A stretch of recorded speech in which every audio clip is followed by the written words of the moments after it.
Thank you very much. I'm Daniele Procida, and I'm going to be talking about diversity in our... But you'll have to excuse me for 1 second, because I've just realised that, yet again, I failed to set up Keynote with my requirements. It's not showing me. Okay, my apologies for that. I'm Daniele Procida. Hello. You're signaling to me? Oh, yeah, okay, so I can hold this up here. So, okay, I live and work in Cardiff. I work at the School of Medicine at Cardiff University, where I am a web developer. I use Django, and I'm one of the Django core team. Now, as I said, I'm going to be talking about diversity in our industry and in our little community. One thing I'm going to assume is that everyone actually takes the values of diversity for granted, and that we all share them. So I'm not really trying to persuade anyone that it's a good thing or not. I'll start with just 2 questions. So, first of all, I wonder if you think you know what the earliest computers were. Put up your hand, please. And then there's another question for you, which we'll come back to later, which is quite important. What animal would you be if you could be an animal? Okay, so Russell, since you're at the front and you had your hand up first, what were the earliest computers? I would do something like counting stones for the abacus. Okay. Here are the earliest computers at work. This is from the National Advisory Committee for Aeronautics in the United States in 1959, where they measured the power of electronic computers. Because that's what people talked about when they talked about computers, where they measured the power of the new electronic computers in girl years.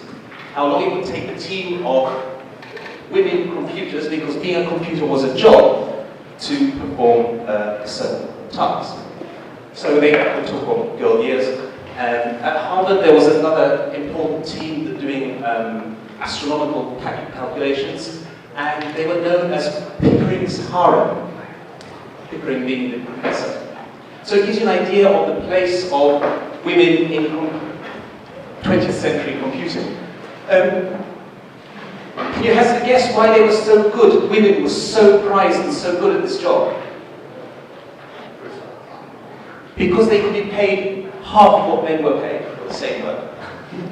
So there we go. Okay, so that's just a little background. So we'll come on to the other question later. Now, has anyone read Microservice by Thomas Kuhn? It's not a brilliant work of literature, but it is a very good book. It's very forward-looking. It was written about 20 years ago, but it could be about the internet startup culture of today. And for example, when I say forward-looking, there's a program in it that, if you know what Minecraft is, then he has described Minecraft 20 years earlier. A game, a kind of freeform game where you have these virtual building blocks like Lego. And it's about a bunch of young people who are so thoroughly products of the computer age that information technology is their prism on the world. It's the lens through which they see everything, from politics and economics to medicine. And one of the characters says, code is the architecture of the 90s. In other words, that's who's doing the building, the coders. It's about programmers. Well, it's worse than that, or better than that, if you like, because in fact, programmers right now are building the world. That's us. We are building the world that everyone in the world will live in. Software structures the world and the way it works, the systems that govern us, the systems that structure our lives and relationships, our relationships with each other, our relationships with our governments, with commercial entities, the way we're able to have relationships, the way we are educated and informed. Even our political lives are now being structured by the things that programmers are building. So programmers are quite important. So two questions, more questions. First of all, who are these programmers? And secondly, since they're doing this really important work, what do they believe? And what are their values? So let's start with the first question. Who are these programmers? Well, it's reasonable to ask, does it actually matter?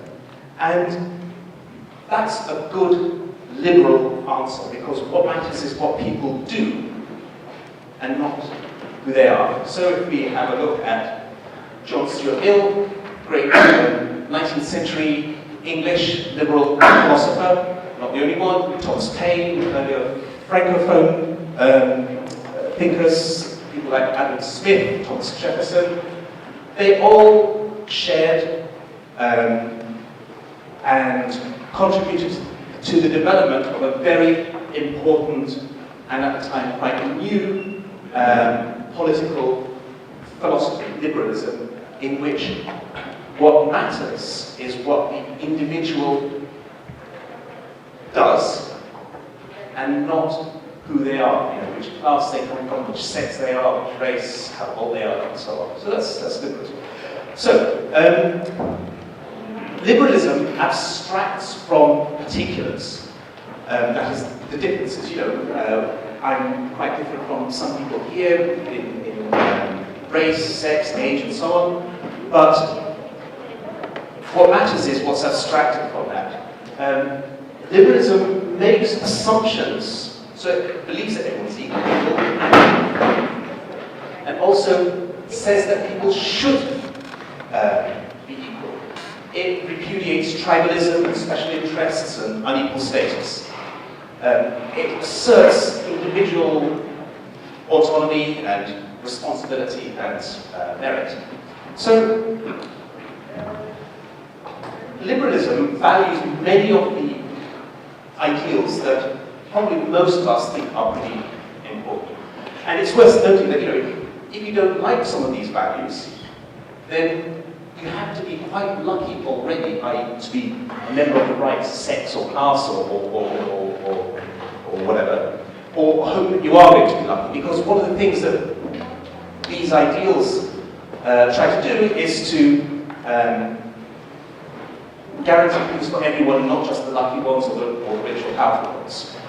And we can find some metaphysical antecedents for this political thought in ancient Greece, Aristotle, later with Descartes and Galileo, where they make a clear distinction between mind and body. So the mind is what's important, because the mind is what's alive, it's what's essential to us, it's what's free, it's what makes us human.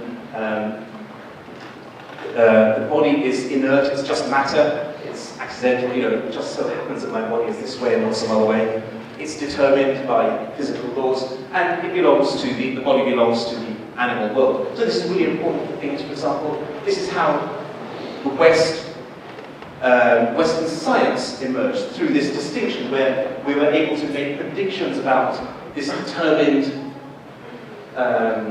matter, determined by physical laws, and make calculations and predictions and have a mathematical science. So it's really important. Anyway, politically, it gives us the notion of a universal humanity that we all share, abstracted from the particular, where the differences between us are not what counts. And the essence of humanity is shared universally. And so it's not my sex or race or class or history or family or anything like that that really matters. What matters is my human reason that I share with all of you, that we all share in exactly the same way.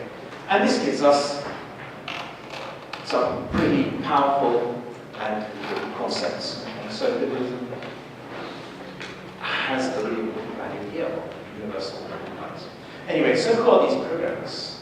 Okay, that's what we started with. Well, liberalism would say it doesn't actually matter, and what's more, it's the wrong question. We should not allow the question of who these people are. to matter, to make a difference. So even this is she won the competition to become the president of the European Union, I think, last week. Something like that. And these ideas are in the air that we breathe and the water that we drink. So she says, I really dream of a world where we don't have to talk about unnecessary things like sexuality, where you're from, or who you love. So that's your perfect liberal person for us. So what do programmers believe then? Because that's going to make a difference to what they do. Well, the ideology of our industry shares liberalism's privileging of the mind over the body. So it has a kind of ideology at the moment, especially now, of disembodiment, virtual, so your books, your records, all your stuff. They're no longer tangible objects, but they are somewhere out there in this disembodied world. And this disembodiment now extends to us, the things around us, the relationships between us. We conduct even our friendships and relationships, not necessarily in mutually physical ways, but in disembodied ways. So that ideology and liberalism are pretty good fits for one another. In fact, our technology is redefining humanity. Online personalities we are and relationships we are disembodied minds. Yeah? We are almost without our bodies in this online virtual world. We are sexless, classless, raceless selves. And there's something quite attractive about this. It really does allow us to be defined by what we do and not who we are or where we came from. So even somebody who's off the spectrum, on the internet, nobody knows you're a dog. It doesn't matter who you are, because that's not who you are or where you came from is not what you will be judged by. Going back to microserves, one of the characters, Michael, this is quite a sweet, slightly fantastical, unrealistic piece of the story where Michael falls in love with someone whom he has never met but has carried on a correspondence online for a year or more. He says, I'm in love and I don't know who he or she is, how old or anything. So he has no idea about this person, the other person has no idea about him. But they are both convinced that they are the one for each other. And there was a film just recently with Joaquin Phoenix called Her. Has anyone seen that? Where he falls in love with his iPhone. Yes? with Siri on his iPhone, not Siri, but it's not called Siri, but on the artificial intelligence in his phone. And this is a non-physical and deep relationship. Okay. So let's have a look at somebody who is participating in creating this non-fictional world, the real world. So maybe not quite as fantastical as that. So, Mark Zuckerberg. And his vision of what relationships are has redefined them in the real world for millions of people through Facebook. And it's an excellent example of how programmers are building our world.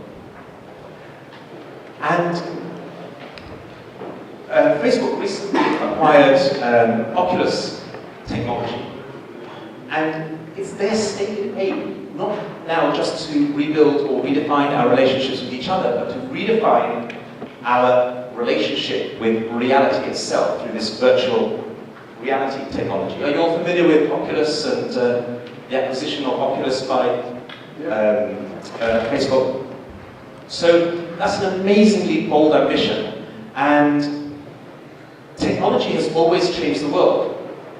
But generally, it has changed the world in response to a need or a problem. What's happening now is that people with big ideas have got technology and want to change the world with that technology without having a problem to try and solve. So they've got a solution looking for a problem, as it were. So they're not working to the existing agendas, like better health or education or better government or prosperity, but they're working to agendas that they are creating. So what these people believe really matters. Well, this is what Mark Zuckerberg believes. He says, we're going to make Oculus a platform for many other experiences. Imagine enjoying a courtside seat at a game, studying in a classroom with students and teachers all over the world, or consulting with a doctor face-to-face just by putting on goggles in your home. Now, a couple of jobs ago, I was a university lecturer in philosophy, so that's actually my background. And there's a technical philosophical term for this, and in philosophy we call this credulous bullshit. So, I think I am a reasonably imaginative person, okay? But I cannot imagine enjoying any of this. How is this going to improve education for anyone? Has this man ever needed to see a doctor in his life, if that's what he imagines? Putting on virtual reality goggles will do. So, that statement from Zuckerberg is ambitious and astounding, and there seems to be something really quite mad about it to me. And I want to ask again, so, no, really, who are these programmers who are building the world? Well, first of all, like most of us here, they are white men. And as well as being white men, they are educated, privileged, affluent, Western, young men. Not everyone, but mostly the faces in this audience belong to that kind of man. And it tends to be the case that the more influential they are, the more power they have, the more educated, the more privileged, the more white and Western they are. So, for example, there are plenty of programmers working in India, but they tend not to be the ones who are driving these things. They're doing the work on behalf of other people. So, I have to confess that some of my best friends are white men. But all the same, you know, I have nothing against white men. But I can see a problem here. So, let's go back to that second question, to liberalism's challenge. Liberalism said, does it matter who these people are? Well, let's set aside programmers for a moment and think about other important people. How about if all the politicians and lawmakers were white, young, wealthy men, or the judges, or the doctors, or the scientists, and the programmers were at least as important because they are building a better world. So, what has historically happened when, in societies where those people are of one kind? How does that work with the people who have not been, for example, white men, when all the judges or doctors are white men? So let's go back to the body. So back to microservices. Here's a conversation from some conversation from microservices. We, that is programmers, we pretend bodies don't exist. Brains are what matter. Liberal position. Or bodies are downplayed to near invisibility, genericized into those international symbols you see at airports. So the programmers' bodies fall out of the picture. They are lost. And what's also interesting about microservices is the relationships that it describes between these programmers and their bodies, which are absolutely appalling. You know, the dreadful food they eat, they're like neglectful parents, you know, alternately neglecting and indulging their children and never maintaining a kind of sensible, happy, good discipline for them. So they put junk with their bodies and don't have no care or discipline for their bodies. So, the next question I want to ask is, of liberalism now, is which bodies, or whose bodies, does liberalism abstract from? So liberalism wants to do without bodies, so it abstracts from them. But what's the starting point for this maneuver? It's the bodies of people, of those who don't need to think or worry about their bodies. It's the bodies of people who live in a world that is an excellent fit for their bodies. For people whose bodies work very comfortably in the world that's been created around them. These are unencumbered bodies, bodies without burdens, adult, healthy, fully functioning male bodies, ones that don't get pregnant, for example, or tend to have to look after the young, or the old, and the infirm. And it's easy to set aside the body in your daily imagination or in your political philosophy if you have a body that's not in pain or giving you trouble or is dependent on others. So this means that liberalism actually has a blind spot. Its conception of freedom is freedom from constraints for people who are in a good position already to exercise that freedom, who are not constrained already by their own bodies or other people's bodies. And it's, in fact, worse than that. If you think that might be problematic, we're now dealing with the blind spots, not just of liberalism, but blind spots of the privileged elites. Remember, these are the programmers who are building the world that we're going to be living in, us mainly. Imagine if Megan Riley showed pictures of cars and bicycles on the road yesterday. Well, this is a great example of why it matters who is creating the world.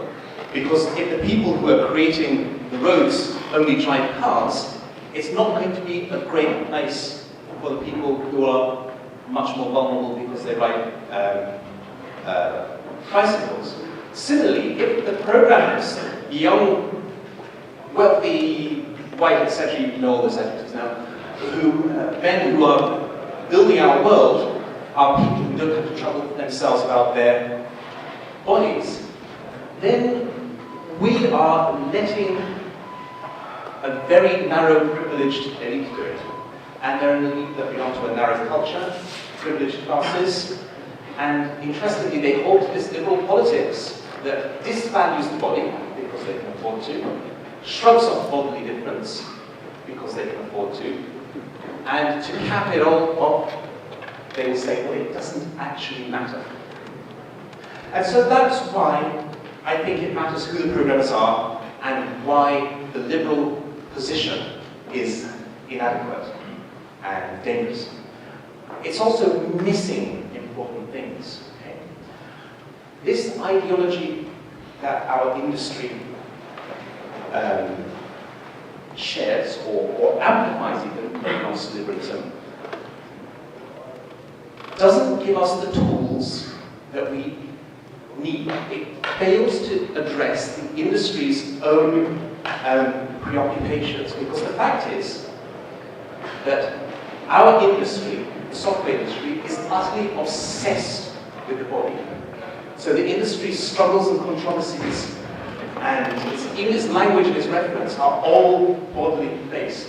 Can you put your hand up if you've been angry with someone on Twitter ever? That's you, Jacob. Yeah. Okay, now, or think of the Brendan Ike controversy, you know, the CEO or president or whatever of Mozilla, who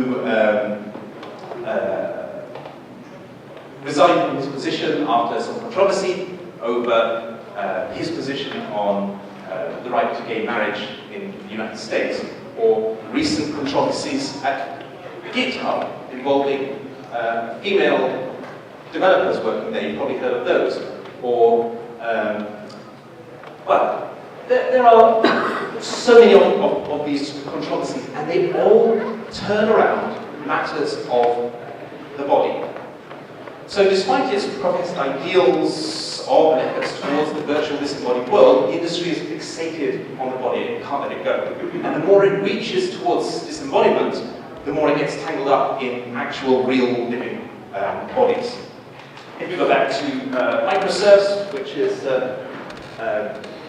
treats all these subjects really handily, the bodies of these programmers, these young bright things, they're variously neglected, forgotten, alienated, damaged, mistreated. They suffer illness, they face death, give birth. They are then reintegrated into the self, renegotiated, revalued, loved, finally, discovered and understood. So the entire book is actually about the body. And I think it's one of the, as I say, not one of the greatest works of fiction, but one of the best works about the body that I've read. You know, to the extent that, for example, the narrator becomes obsessed with the idea that memories are not just are actually stored in the body. You know, so it's very funny and well worth reading. Everyone in the book, in one way or another, has to discover who they are, but through a rediscovery of the relationship with the body. And I won't spoil it for you, but all the important scenes are concerned with the body. So back to the real world, to our industry, bodies. Well, okay, diversity of bodies in our industry. Where are all the different bodies? They are not in this room. We've got some different bodies, but we've got very small portions of them. You'd think that working in software would be the ideal job for someone who was disabled, for example. It's a job that, being physically disabled, I mean, that should be quite compatible with that disability. And yet, I don't believe I've ever seen anyone in a wheelchair at a DjangoCon. You see more people out enjoying physical activities in the parks in wheelchairs than you see at technology software conferences. So there's a stunning lack of diversity. We've got these disparities, for example, between the sexes, or no, not just between the sexes, also between the cultures. So people in our community from different cultures, from different backgrounds, different nations, have very different ideas about their own level of competence. So they've got very different levels of confidence. There are different levels of pay, certainly different levels of influence in our industry, and participation.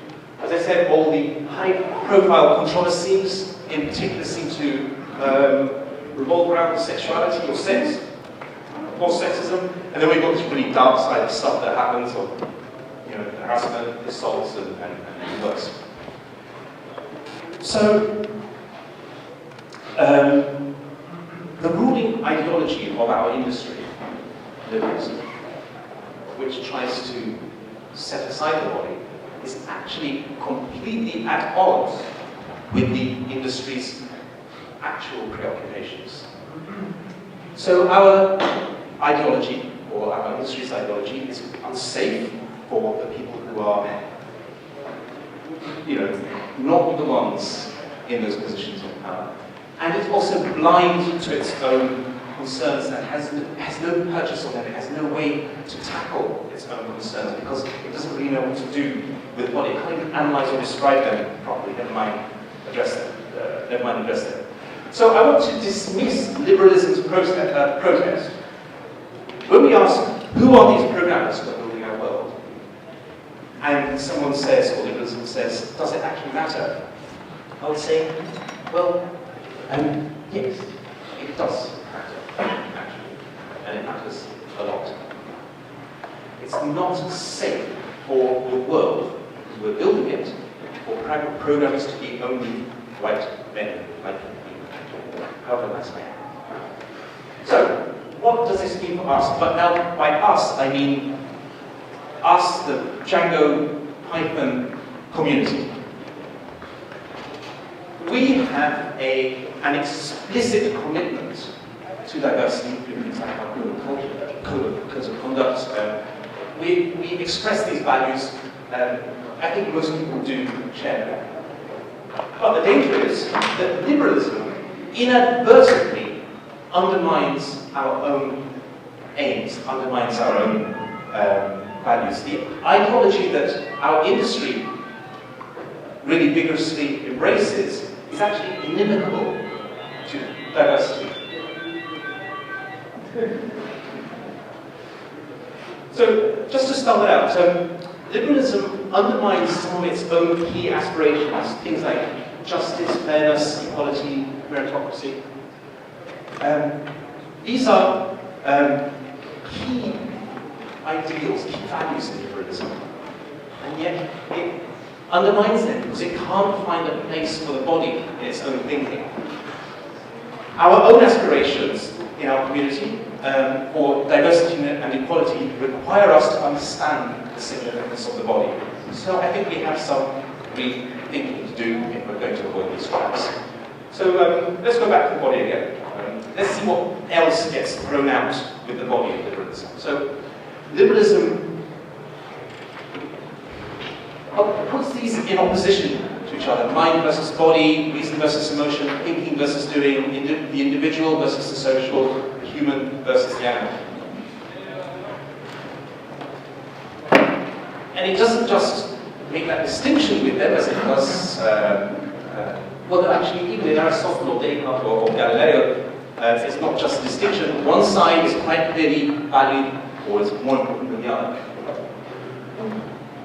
Let's go back to that question. What animal would you be if you could be an animal? You already are an animal. I think those are the two most important sentences in my research. We are already animals. We have to find a proper place for those things on that right-hand side in our thinking. And we don't have that at the moment. The better we understand this, the better we will be in a position to scratch our history's itches. So human reason, moral responsibility, knowledge are all embodied. They are attained through the body, experienced and lived and practiced through the body. Now, I've had a tremendous, from this point onwards, I've had a tremendous amount of trouble with this talk, and I've rewritten it so much that it's the most overcooked omelette. I'm going to serve it up to you now, because I've just not been happy with it, and I've rewritten it so many times. So I'm not going to give you a lengthy lecture that I wrote out in a moment of madness. But here's one thing that, if you get angry on Twitter, perhaps we can talk about this more, because there's just too much to this isn't much of an argument as it looks there. There is more to it than this. But liberalism fails to recognize the embodied nature of human reason. And this failure makes disputes angrier because of the way it leads us into dispute. So we end up calling each other assholes and jerks on Twitter. But that's what happens, yeah. And anger is itself exclusive and detrimental to diversity, because only the most roughy, toughy, rugged and hard participants really want to be in places where fighting is going on. And that anger comes out of a frustration that is caused by what liberalism promises us about the way human reason works, and does not work in that way because of what it is. So what I wanted to do, rather than do philosophy at you, as much as I would love to, I'm going to read a poem. This poem is by Mary Oliver, an American poet, and I think it could be written for programmers. So, especially the programmers, these people who are angrily trying to be good or angrily trying to do good. You do not have to be good. You do not have to walk on your knees for 100 miles through the desert repenting. You only have to let the soft animal of your body love what it loves. Tell me about despair, yours, and I will tell you mine. Meanwhile, the world goes on. Meanwhile, the sun and the clear pillars of the rain are moving across the landscapes, over the prairies and the deep trees, the mountains and the rivers. Meanwhile, the wild geese high in the clean blue air are heading home again. Whoever you are, no matter how lonely, the world offers itself to your imagination, calls to you like the wild geese, harsh and exciting, over and over, announcing your place in the family of things. And this is the embodied responsibility I spoke of. I mean, your place in, you already have a place in the world of things, in the family of things. The liberal individual is alone. Jessica McKellar, who, if you ever had a chance to hear her speaking, I would take it. 2 years ago at DjangoCon, gave a talk in Zurich titled Making You Make Good Choices, recognizing that what we do morally is not up to us alone. It comes out of the communities that we inhabit. In liberalism, we're alone, we're individuals. We're forced into kind of moral dramas and to be heroes. But heroes are from the Wild West, you know, in Typhoon or in wartime. When we're building things, we're not a war now. When we're building a community, we do not need heroes. We just need people working together. So this is, I would read a part of a poem by Martin Piercy, who's another American poet. And I love this poem, but surprisingly, because she also wrote one of the worst books ever read. So anyway, this is, I'm just leaving out a bit of this poem. The people I love the best, well that's the bit I wasn't going to read out, I'll start it. The people I love best jump into work head first without dallying in the shadows and swim off with sure strokes almost out of sight. They seem to become natives of that element, the black sleek heads of seals bouncing like half-submerged balls.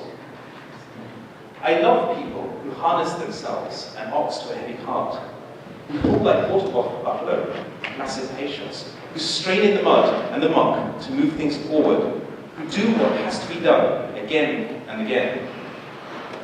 I want to be with people who submerge in the task, who go into the fields to harvest and work in a row past the vagabond, who are not parlor generals and field deserters, but move in a common rhythm when the food must come in or the fire be put out. The work of the world is common as mud. Botched, it smears the hands, crumbles to dust. But the thing worth doing well done has a shape that satisfies, clean and evident. Greek amphoras for wine or oil, Hopi vases that held corn are put in museums, but you know they were made to be used. The pitcher cries for water to carry, and a person for work that is real. And that's us working together in this community, that we are doing real common work that is as common as mud.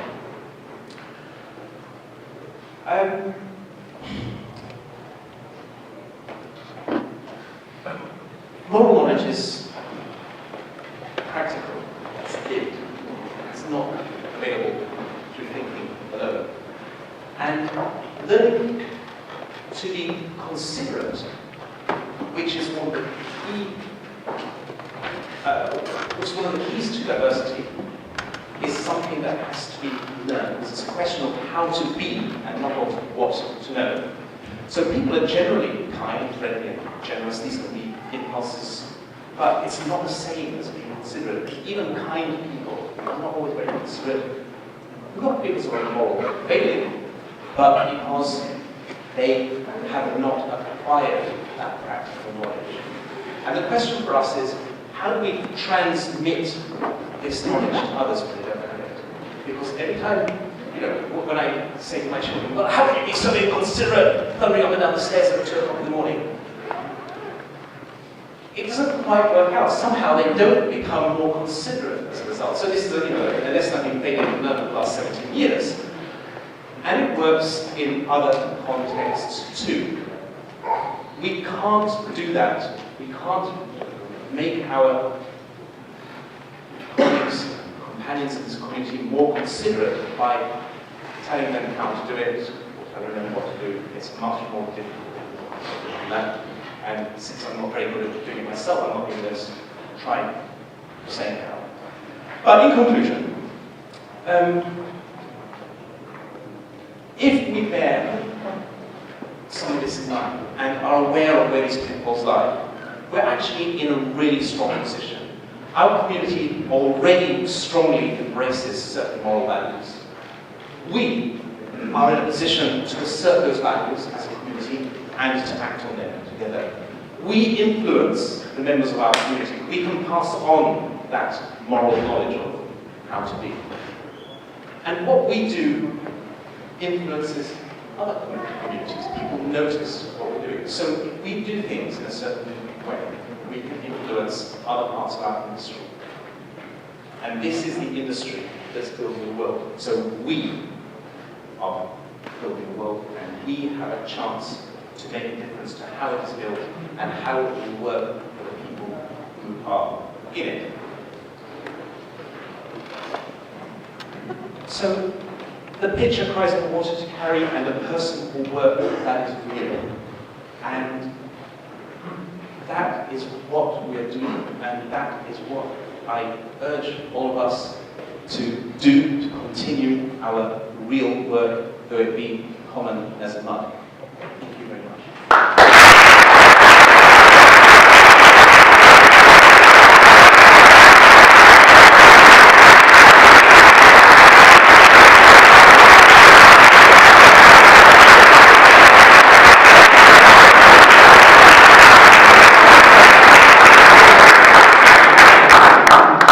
As usual, we're running late, so while Harry, which is now here, is going to set up, we have time for one question. One very quick question, if someone has one. Yeah.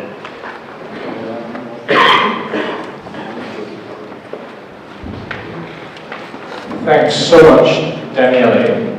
I really am very impressed to hear a topic like this being brought up. I'm really glad it's come out again. But it's really great to see something of this magnitude and support being discussed, and then you opening up our eyes to this. I very nearly gave or at least I wanted initially to give a lightning talk yesterday, and the title of it was Pushing the Roundabout, and it's on a similar sort of level. I chickened out because actually 5 minutes is much too short a time to address something like this. But I had a couple of points that, if you don't mind, if there is time, I would just like to say, first of all, I would question that liberalism is the most appropriate term as the driving concept behind what we do. I'm not challenging you here, I'm just offering this as an alternative, offering this as a comment. Our community, this community here, is not representative of the body of programmers at large in the world, and we often see that if you go into a more commercial kind of computing programming environment. A lot of what programmers do around the world is fostering wealth inequality. So a lot of the programmers around the world are not making the problems of the goals of diversity any better. They're actually making the problem worse. It's an expensive business, programming, and he who pays the piper calls the tune. So we are serfs, we are slaves in some way, with notable exceptions in this audience.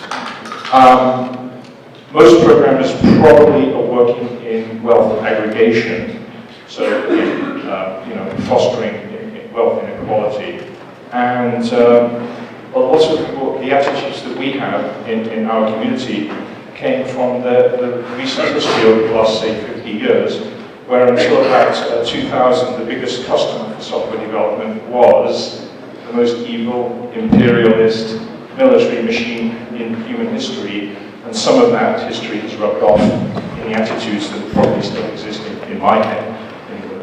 Well, I think it's, liberalism is something I take in the widest possible sense. I mean, liberal capitalist democracy that we've known and loved for the last 150 years or so.